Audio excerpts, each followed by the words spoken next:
हो सुनबाई, एवढं लवकर उठले? हो 8 वाजता वाजले, अजून झोपणं 12 वाजेपर्यंत. आतापासून उठतं काय? किती थंडी आहे बाहेर. म्हणते तिला काय आहे बाहेरची घरात भांडणं लावायला पाहिजे लोकायले. माहीतून 12 वाजेपर्यंत झोपू, 11 वाजेपर्यंत 1 वाजेपर्यंत झोपू. तिचं काय चाललं? झोप माझं झोपचं. जा दरवाजा लावून दे.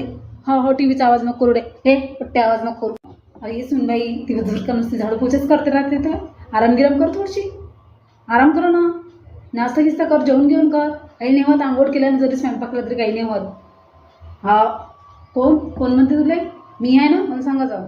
कोणा काही म्हणलं तर जास्त बोलू नको रे तू, लक्षात ठेवायचं.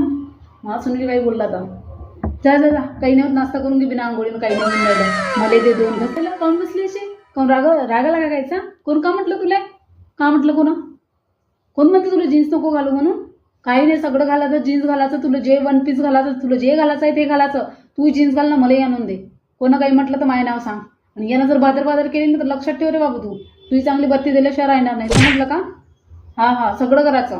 बिलकुल बिंदासपणे फिरायचं. 1 पीस जीन्स घालून सगळं फिरायचं. कोणा काही म्हटलं बाहेरच्या मला सांगायचं. ते काय चुगल चोट्याला दुसऱ्याच्या घरात भांडण न लावायला पाहिजे नुसते. चल दे, लाईव्हची स्वयंपाक पाणी हे ते करून राहिले. ते आता मी 2 पोळ्या टाकतो. चल बाई बरं इकडे दे पटकन, मी करतो भाजी पोळ्या. तर सकाळपासून जिथे पोरगी कामात